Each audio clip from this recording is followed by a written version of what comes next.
I heard that. Somebody told me that yesterday.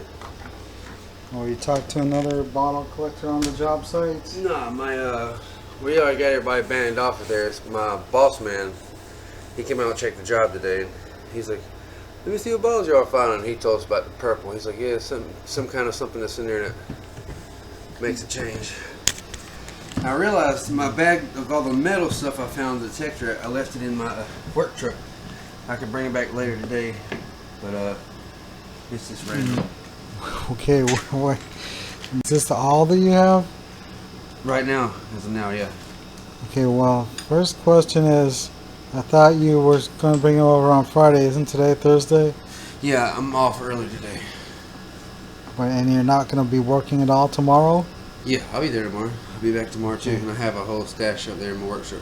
That's a piece of that pin bottle. Yeah.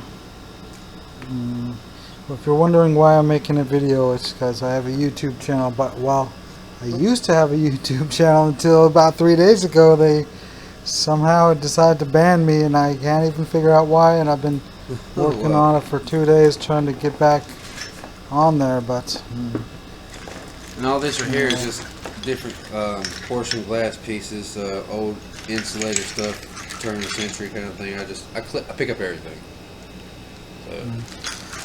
Okay, so well, you said you already had a bunch of stuff from in that building over there. From even last week, you said you had a bunch more stuff. So I assumed you probably have like 300 bottles by now.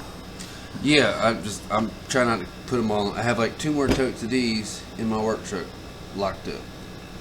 But I left early. I have a doctor's appointment today. That's why I came back with what I had right now. And these here, I was going to ask you because never can find a hole in, but like the rounded bottles. How old are those? Well, let's see. Generally, well, they can be from like 1880, but they made them till about 1905. That's weird. How come you can't sit down? Yeah, I heard that they set them on racks on a ship and transport them from England to America, and by having them sideways, it keeps the cork wet and it keeps them from drying out. Okay. And then these bottles were consumed in America and then thrown away. Gotcha. It was ship ballast, basically. They just wanted some heavy bottles as ship ballast, so they came up with the idea to send mineral water from England over here. Gotcha. And this one here, and it was weird. It was a German handmade pitcher. The handle tips broke off, but there's this thing on there and the maker's mark. Yeah, I've actually got one over there at the front window. You do? Yeah, you want to see it? Yeah, where is it at? It's all the way up there. Over here? No, it's right here. Oh, cool. Nice. Is that the same thing? Is it the same, a different maker, I guess? I don't know. There's Number 97 is number 81. oh, but it's got the same stamp on it. Yep. Exact same one. Yeah, those can be found all over the place, California to here. Crazy. Yeah, I'll let you pick through here. Underneath the towels, some other stuff too. So, I'm gonna look around what bottles you got. If that's fine. Okay. Let you do your thing.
too. That was really weird, little tiny one.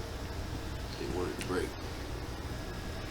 Yeah, that's a Colgate and Company perfume, I guess.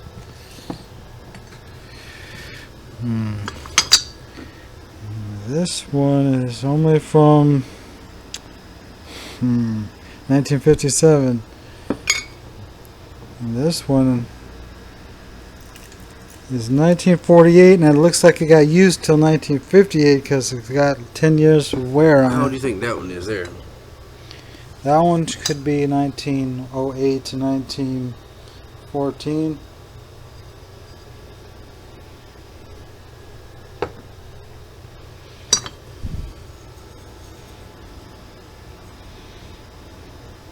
Yeah, I got two of those. It's got like a bird thing on it or something. Yeah, these are the same as the ones you had last week, but a different mold, but the same company.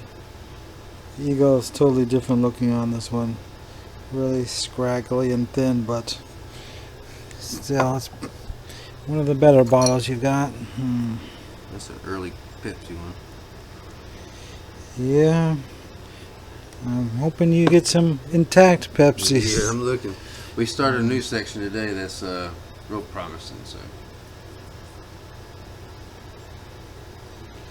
So, you said something about the Coke company dumped in a particular spot, and how did you come to that conclusion? The historians and plus everybody who's lived out there, they all talk about different sections, and we're by the end of next week we'll be there in that area. So I'm sure that's where we'll find the best stuff.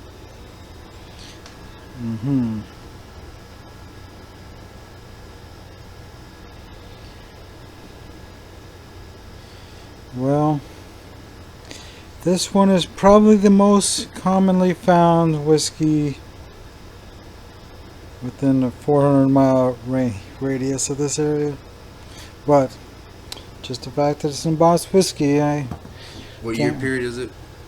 well, I would say it's between 1909 and 1913. Okay. How you do? That looks like a fresh chip. Do you digging with a backhoe then? Yeah, well, a lot of times I see him on creek banks, but whenever he's digging, he's about to load the trucks out. A lot of them he breaks, so every time he takes a scoop out, we're trying to make sure and catch them before they get messed up. Well, I don't know about that one. It would have been a good one, but well, not a great That one, but a says good one. 1920 something on the bottom rim over right through here.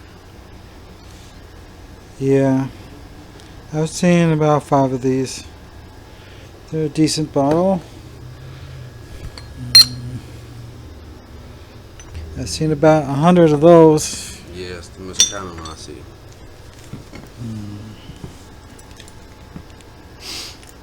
I'll run back here before we leave, guys. Okay.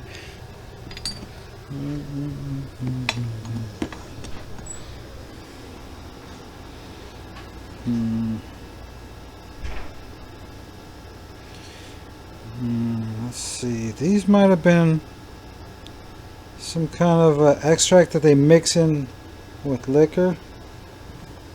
But I guess I would think this is from the 20s, and Prohibition started in 1909 for North Carolina, but they still brought alcohol from Virginia because Prohibition didn't start there till, I don't know, 5 years later or something like that.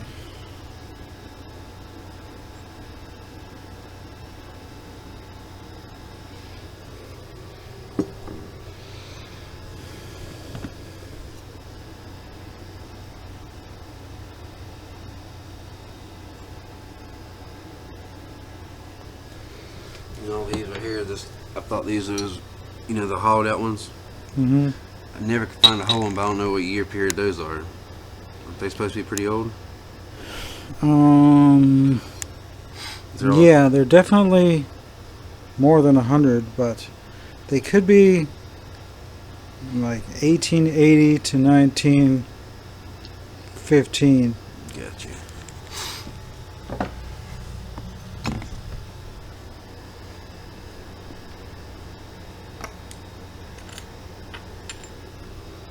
think this broken pieces right here, this stuff. I don't know what that is. No. That'd be a lid to some kind of food product jar. I don't know what kind, but of course I save those when I find them, but it's hard to match them up.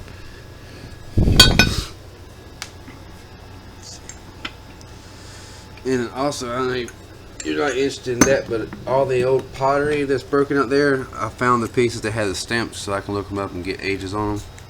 So just out of curiosity.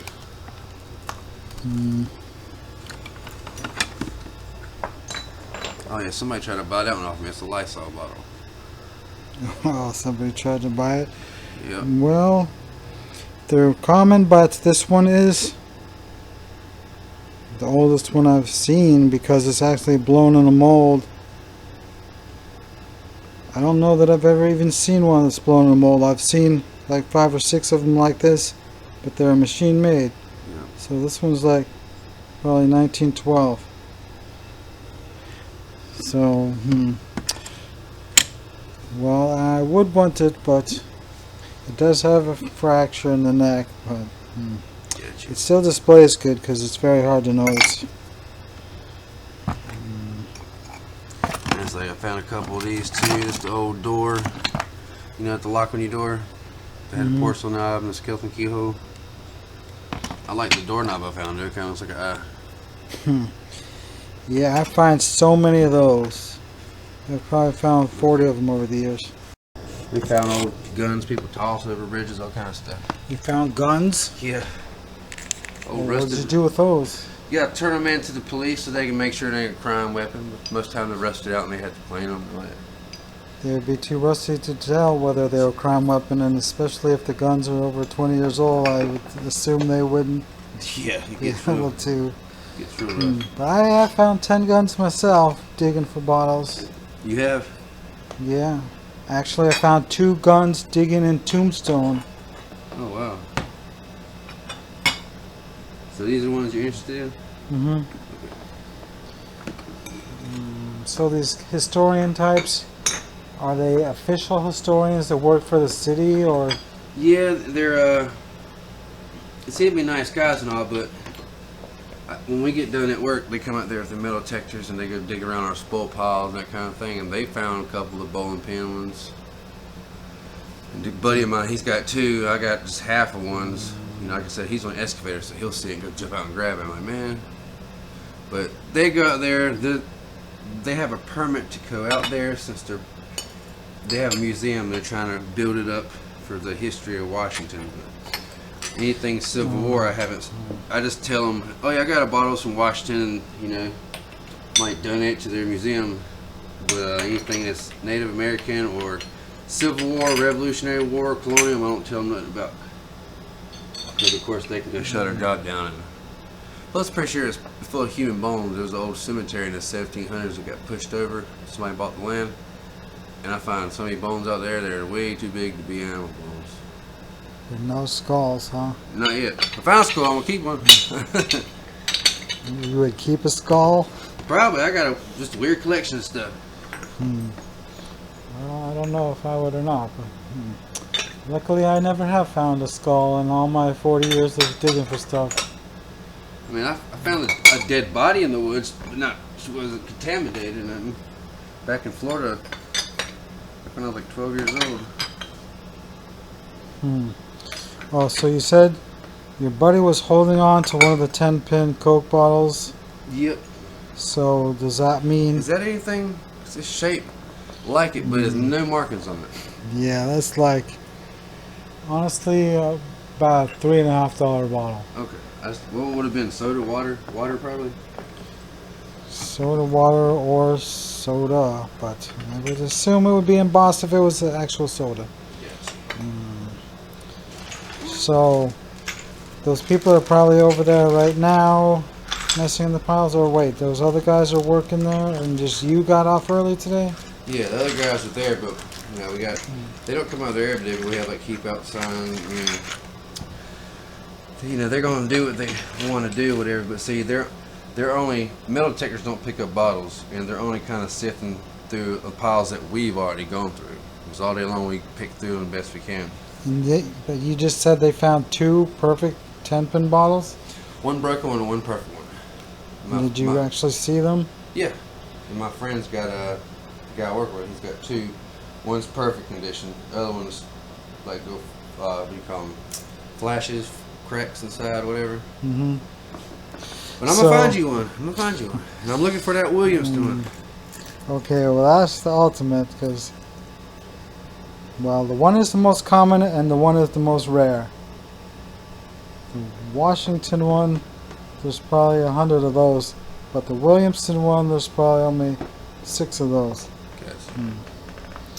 So okay, so there's like you said 3 guys work there. Mm-hmm.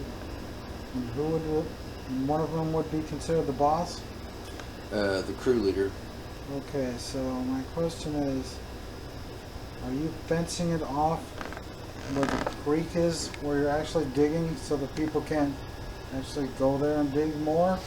Well, we got the sections that we're working in where the machines are at. There's safety fence around it, but there's no reason why the whole stream itself. Most of the stuff I find walking down the stream, because they drain the pond, and when it rains, everything comes back up. You just walk the pond edge.